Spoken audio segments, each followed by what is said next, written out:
Well, everyone, the PlayStation 5 got announced yesterday, and as usual, I have to be a pessimist and only talk about the problems. I'm totally joking, but I do want to discuss some of the issues that a lot of people have been bringing up about this specific PlayStation 5. Okay, so none of these things, personally, I think it's a really cool looking console. I think it actually looks really good. A lot of people have been clowning on it all over Twitter. They've been making meme after meme, and honestly, I'm kind of offended by it because I think it honestly does look really cool and futuristic, and I'm totally joking, I'm not offended at all, but I think it's a really good looking thing. I don't know, the controller is one thing I don't really like, but the console I like. I don't know, most people have the other way around, but there's been three main things, and possibly four, that I've been seeing people complain about the most about the PlayStation 5, and the number one thing being mostly the price. So we really don't know what the pricing is going to be. Some are estimating that's going to be around $600 when it first comes out, and that's a pretty expensive price tag, I'm not going to lie. That's definitely not a cheap amount to pay for a device like this,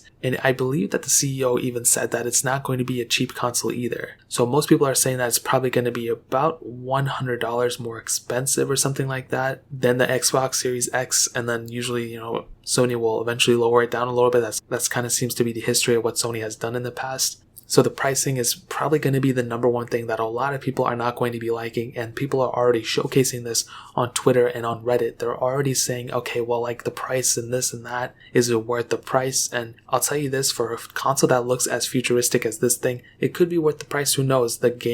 The speeds have increased, they put SSDs in and everything, and in my opinion, I think it probably will be worth the price, but we're going to have to wait and see. The second thing I've been seeing a lot of people complain about, and this is very justifiable, is the one USB port and then the one USB Type-C port. I think that's honestly very, very weird. I don't know why they did that. I don't even know why they did one and the other, like just half and half. It just made no sense. Why didn't they just go and put two USB ports on here, or put two USB-C ports and one USB in the back if you want to? I don't know. It just seems like a very weird thing for them to do. I don't know why they would do this that way. I think, like I said, it would have been really cool if they were to add multiple USB ports.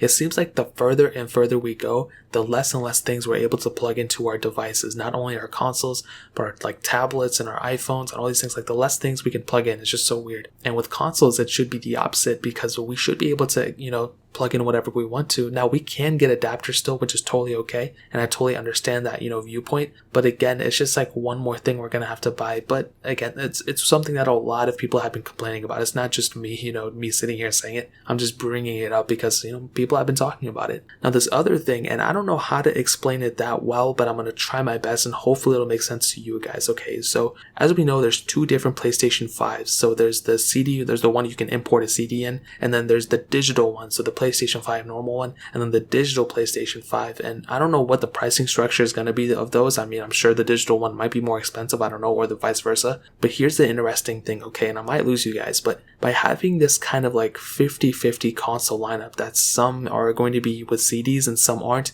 I find that extremely weird. I feel like it should have just been a across the board digital one or across the board CD one. I understand the CD one doesn't look as good, but the thing with this is that some people might be buying CDs, some other people might not be, and some games might require CDs, I don't know. But if you buy a CD one, let's say you buy a CD PlayStation 5, and then a couple years down the line, or you break your PlayStation 5 and then you go buy the digital one, you won't be able to get those games on your PlayStation 5 digital one unless you get like a CD adapter or something like that, you know what I mean? And even then, I don't even know how that works. So I'm sure Sony will find a way to fix this. I think they might already be developing some way to fix this, But that's another thing I've been seeing a lot of people talk about, is the lack of that. And the other thing is that Sony has kind of said that there is some backwards compatibility with some PlayStation 4 games. But again, the thing is that if you have the disc of the PlayStation 4, how are you going to input it into the digital PlayStation 5? You know what I mean? So how would that work out? That also doesn't make any sense. So I don't know what's going to happen here. I think Sony is definitely moving into the digital realm.